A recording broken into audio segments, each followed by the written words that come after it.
그리스도인의 팔확신, 구원받은 사람이 확신해야 할 6번째 진리, 제6과 인도의 확신입니다. 잠언 3장 5절 6절 말씀에 네 마음을 다하여 주를 신뢰하고 너 자신의 명철을 의지하지 말라. 네 모든 길에서 그분을 인정하라. 그러면 그분께서 네 행로들을 지도하시리라. 우리 삶은 늘 선택의 연속입니다. 진학, 직업, 결혼, 자녀 양육, 인간관계, 그리고 사소한 일상까지 우리는 날마다 무엇이 옳은가, 어디로 가야 하나를 묻고 또 결정합니다. 이때 가장 중요한 질문은 이것입니다. 나는 지금 누구의 인도를 받고 있는가? 하나님은 단지 우리의 구원만이 아니라 우리의 삶의 길도 친히 인도하길 원하십니다. 그래서 이번 장에서는 하나님께서 우리를 어떻게 인도하시며 우리가 어떻게 그분의 인도를 신뢰하고 따를 수 있는지를 배우겠습니다. 먼저 첫 번째, 하나님의 인도에는 조건이 있습니다. 우선 잠언 3장 5, 6절 말씀을 관찰해 보겠습니다. 네 마음을 다하여 주를 신뢰하고 네 자신의 명철을 의지하지 말라. 네 모든 길에서 그분을 인정하라. 그러면 그분께서 네 행로들을 지도하시리라. 자, 이 말씀에서 내가 해야 할 3가지가 나옵니다. 무엇입니까? 마음을 다하여 주님을 신뢰해야 합니다. 그리고 내 자신의 명철을 의지하지 말아야 합니다. 내 모든 길에서 주님을 인정해야 합니다. 잠언 3장 5, 6절에 우리는 하나님께서 우리의 길을 인도하신다는 약속을 봅니다. 그러나 그 전에 우리가 해야 할 3가지가 분명히 언급되어 있습니다. 네 마음을 다하여 주님을 신뢰하라. 반쪽짜리 믿음이 아니라 전적인 신뢰를 말합니다. 의심 없이 주님이 더 잘 아신다는 전제하에 맡기는 믿음입니다. 그리고 자신의 명철을 의지하지 않는 것입니다. 내 경험, 내 생각, 내 지식이 항상 옳지 않다는 것을 인정하는 겸손, 그리고 모든 길에서 주님을 인정하라. 크든 작든 모든 결정 속에 하나님을 모시고 의논하는 삶입니다. 이렇게 할 때 그분께서 내 행로들을 지도하신다는 약속이 주어집니다. 그리고 두 번째로는 하나님의 인도는 언제나 최선이라는 겁니다. 하나님은 그분의 자녀들을 최고의 길로 인도하십니다. 그 인도는 때로 우리의 이해를 넘어서기도 합니다. 이 말은 하나님의 인도하심은 우리의 눈이나 이성, 경험으로는 당장 이해되지 않을 수도 있다는 뜻입니다. 즉, 우리가 보기에 불편하거나 돌아가는 길처럼 보여도 하나님의 시야는 크고 멀기 때문에 그분의 인도하심에는 분명한 이유와 목적이 있다는 것입니다. 출애굽기 13장 17절을 보시면 파라오가 백성을 가게 하였을 때 블레셋 사람들 땅에 있는 길은 가까울지라도 하나님께서 그들을 그 길로 인도하지 아니하셨으니 이는 하나님께서 이르시기를 혹시 백성이 전쟁을 보면 뜻을 돌이키고 이집트로 되돌아갈까 염려하노라 하셨기 때문이라. 이스라엘 백성이 블레셋 사람의 땅으로 가면 가나안으로 가는 길이 가까웠지만 하나님은 전쟁을 피하게 하시기 위해서 일부러 돌아가게 하셨습니다. 그렇게 돌아가는 길이 이해되지 않았을 수 있지만 하나님은 백성의 연약함을 아셨고 보호하신 겁니다.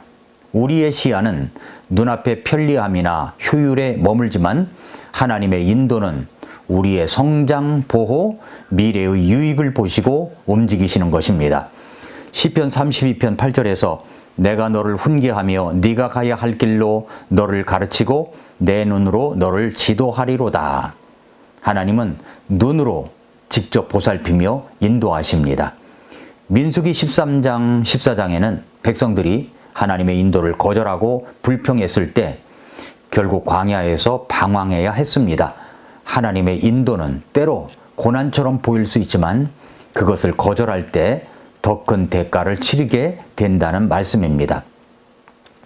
세 번째로 하나님의 뜻을 발견하는 삶의 단계와 자세입니다. 로마서 12장 1, 2절에는 그러므로 형제들아 내가 하나님의 긍휼에 힘입어 너희에게 간청하노니 너희는 너희 몸을 거룩하고 하나님께서 받으실 만한 살아있는 희생물로 드리라. 그것이 너희의 합당한 섬김이니라. 너희는 이 세상에 동화되지 말고 너희 생각을 새롭게 함으로 변화를 받아 하나님의 그 선하시고 받으실 만하며 완전하신 뜻이 무엇인지 검증하도록 하라 라고 했습니다. 이 말씀은 하나님의 뜻을 발견하기 위한 비결을 세 가지로 정리하고 있습니다. 첫째, 몸을 살아있는 희생물로 드려라 하는 겁니다. 너희 몸을 거룩하고 하나님께서 받으실 만한 살아있는 희생물로 드리라. 구약시대에는 말이죠, 죽은 짐승을 제물로 드렸지만 신약의 성도는 살아있는 희생물이 되어야 합니다. 이것은 매일의 삶 속에서 하나님께 드리는 헌신과 순종을 의미합니다. 우리의 몸, 생각, 말, 행동, 시간, 계획까지 모두를 하나님께 드리는 삶입니다. 다시 말해 하나님, 제 인생은 제 것이 아니라 주님의 것입니다 라고 고백하는 삶입니다. 내가 하고 싶은 일이 아니라 하나님이 원하시는 일을 먼저 선택하는 것입니다. 내 계획이 아니라 하나님께 물어보고 따라가는 것입니다.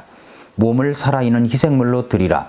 그리고는 세상에 동화되지 말라. 너희는 이 세상에 동화되지 말고, 여기서 동화되지 말라, 이 말을 좀 깊게 보면 원어적 의미를 보니까 수수케마티조마이라고 합니다. 이 단어는 순과 함께, 이게 순이란 말은 함께, 스케마, 외형, 모형에서 나왔는데 직역하면 뭐냐면 함께 외형을 갖추다, 모양을 따라가다, 겉모습을 따라 일치하다는 의미가 있습니다. 영어 성경에서는 이 부분을 이렇게 번역했습니다. Be not conformed라고 했는데 여기에 con, 함께, with라는 말이고 form은 형태, 모양이라는 말입니다. 그러니까 conform은 어떤 틀이나 모양에 맞춰 형태를 바꾸다, 따라가다는 말입니다. 그러니까 세상에 동화되지 말라는 말은 이 세상의 틀이나 형태에 맞추지 말라는 말입니다. 즉 세상의 가치관, 문화, 습관, 삶의 방식에 맞춰 그대로 따라가지 말라는 명령입니다. 이 단어는 겉모습이나 외적인 행동의 일치를 강조하며 마치 사람이 연극을 위해 외적인 분장을 하고 배역을 연기하는 것처럼 내면과는 다른 외형적인 일치를 의미할 때 쓰인 단어입니다. 세상은 끊임없이 우리에게 말합니다. 성공하려면 이렇게 해. 행복은 이것이야. 다들 이렇게 사니까 너도 그렇게 해. 하지만 하나님의 자녀는 세상의 가치관을 따라 살 수 없습니다. 우리는 세상 문화에 익숙해지는 것이 아니라 하나님의 왕국의 기준에 익숙해져야 됩니다. 세상은 외모, 돈, 성취를 높이지만 하나님은 거룩, 순종, 사랑, 겸손을 원하십니다. 그러므로 우리는 유행하는 삶의 방식이 아니라 하나님의 말씀대로 사는 법을 배워야 되는 겁니다. 그리고서 이제 생각을 새롭게 하라. 너희 생각을 새롭게 함으로 변화를 받아. 자, 여기 생각을 새롭게 한다는 것은 단순히 긍정적인 사고방식을 갖는다는 뜻이 아닙니다.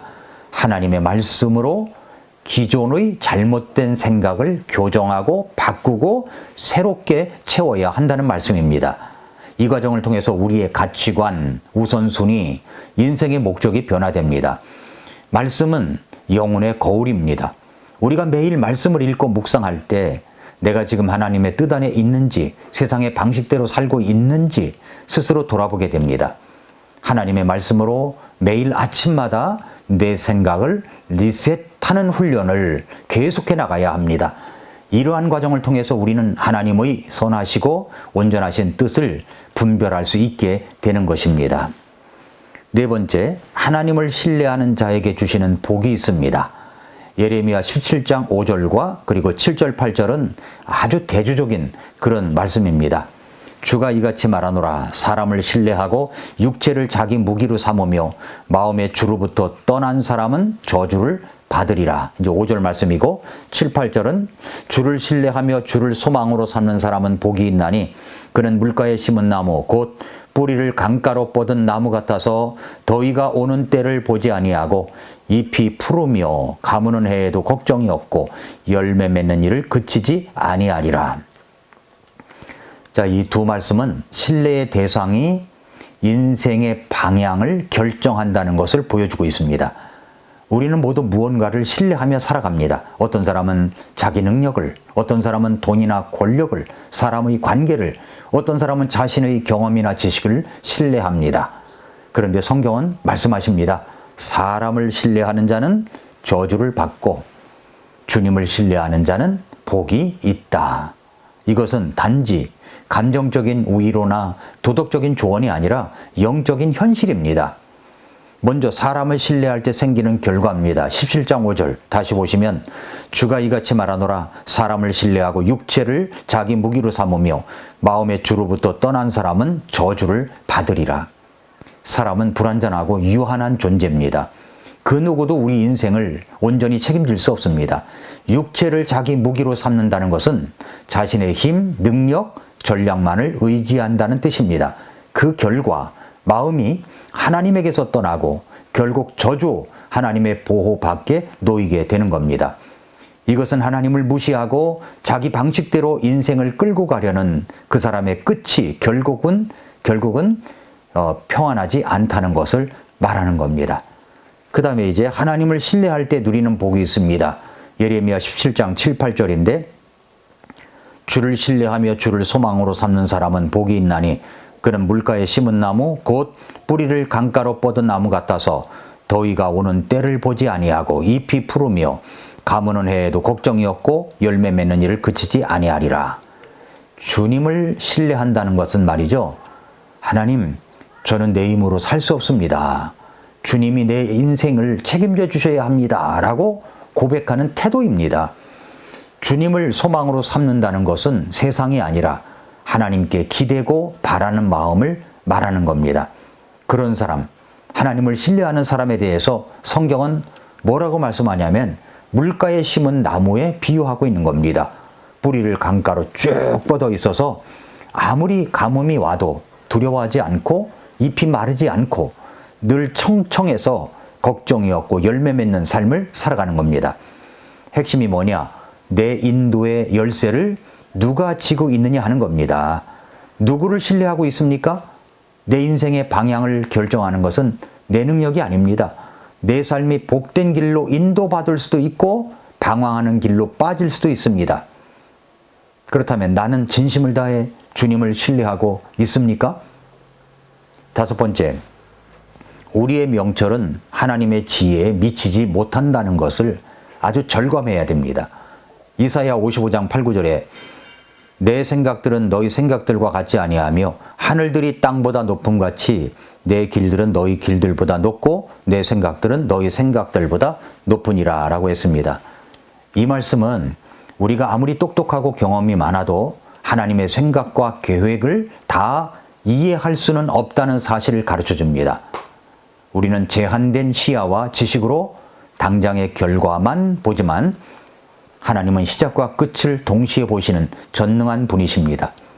때로는 하나님의 인도하심이 이해되지 않고 왜 그런 일이 일어났는지 설명할 수 없어도 그분은 실수하지 않으시고 언제나 가장 선하고 완전한 길로 우리를 인도하신다는 사실을 믿고 따라가야 하는 겁니다. 예수님께서도 자신의 생각과 뜻이 아닌 아버지의 뜻을 따르셨습니다. 요한복음 6장 38절 39절에 나는 내 뜻을 행하기 위해 하늘로부터 내려오지 아니하고 나를 보내신 분의 뜻을 행하기 위해 내려왔느니라.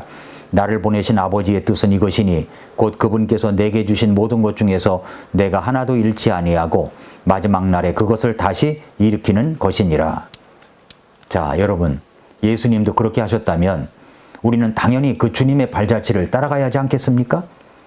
우리가 하나님의 인도를 따라간다면 그 인도하심의 실제적인 모습대로 가야 되는 겁니다. 실제적으로 가야 하는 것입니다. 자, 생각해 보십시오. 우리는 어떤 영역에서 하나님을 인정하고 있는가 뿐 아니라 어떤 영역에서 아직 하나님을 인정하지 못하고 있는가를 물어야 합니다. 예를 들어서 돈을 사용하는 것에 대해서 시간 관리는 어떻습니까? 직업 선택을 할 때 무엇이 우선순위에 있습니까? 결혼과 가정을 꾸리는 데 있어서는 어떻습니까? 각 영역에서 하나님의 뜻을 구하고 따르기 위해서는 실제적인 결단이 필요한 것입니다. 하나님의 인도를 위한 도구들이 있습니다. 도구들. 그렇다면 우리는 어떻게 하나님의 인도하심을 알 수 있을까요? 하나님은 우리를 인도하시기 위해 두 가지 도구를 주셨습니다. 첫째는 말씀입니다. 시편 119편 105절에 주의 말씀은 내 발의 등불이요 내 길의 빛이니이다 라고 했습니다. 자, 내 발의 등불, 내 길의 빛, 이 두 가지를 잘 보세요. 내 발의 등불이라는 말은 그 등불이 작지만 등불, 가까운 자리를 비추는 불빛 아닙니까? 그런데 바로 지금 내가 디디고 있는 자리, 즉 한 걸음 한 걸음의 삶의 방향을 비추어 주는 빛을 의미합니다. 하나님의 말씀은 멀리 내다보게 하는 것도 있지만 지금 당장 무엇을 해야 할지, 어떻게 살아야 할지를 가르쳐주는 실천적인 지혜서다라고 하는 겁니다.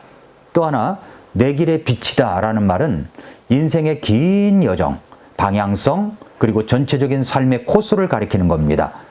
하루에 플랜이 있고 위클리 플랜이 있고 이얼리 플랜이 있을 때 그렇게 먼 거리, 긴 여정을 비추어 주는 빛, 5년 후, 10년 후 계획에 있어서 긴 여정을 비추어 주는 빛이라는 말씀입니다.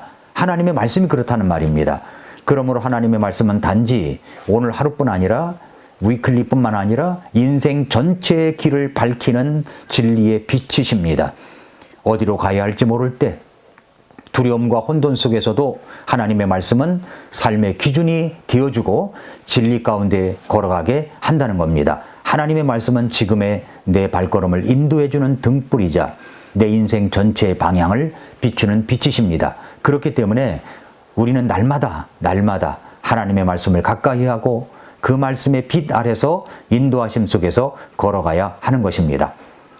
첫째로 말씀으로 인도를 받을 수 있고요. 그 다음에 두 번째로는 성령님의 인도하심입니다. 로마서 8장 14절에 하나님의 영에 의해 인도받는 자들은 다 하나님의 아들들이라고 했고, 고린도전서 2장 12절에 그런데 우리가 세상의 영을 받지 아니하고 하나님으로부터 난 영을 받았으니 이것은 하나님께서 우리에게 값없이 주신 것들을 우리가 알게 하려 함이라. 이 말씀들은 하나님의 자녀가 구원받을 때 받은 성령님께서는 우리로 하여금 하나님의 뜻과 계획, 주신 것들을 분명히 알게 하신다는 말씀입니다. 즉 하나님의 깊은 것들까지 알게 하시며 바르게 선택하고 살아가도록 인도하신다는 뜻입니다. 성령님의 인도하심은 구체적으로 어떻게 나타납니까? 마음을 감동시키고 생각을 일깨우십니다. 우리가 말씀을 읽거나 기도할 때 어떤 구절이나 진리가 마음에 깊이 와닿는 경우가 있지 않습니까? 그것은 성령님께서 우리의 마음을 조명하셔서 말씀을 깨닫게 하시는 것입니다. 어떤 상황 속에서 갑자기 이건 아니다, 이 길이 맞다는 강한 확신이 생기는 것도 성령님의 조용한 음성일 수가 있습니다. 성령님의 인도는 종종 조용하지만 확실한 내적 확신으로 다가오는 겁니다. 또 말씀과 일치하는 방향으로 이끄십니다. 성령님은 성경의 저자이시기 때문에 말씀과 반대되는 길을 인도하시는 법이 없습니다. 예를 들어서 내가 복수해라는 마음이 일어난다, 또 죄를 지어도 괜찮아는 이런 생각은 결코 성령님의 인도일 수가 없습니다. 항상 말씀과 조화되는 인도가 진짜 성령님의 인도입니다. 그리고 평안과 확신으로 확증해 주십니다. 성령님은 우리 마음에 하나님의 뜻을 따를 때 말할 수 없는 평안과 담대함을 주십니다.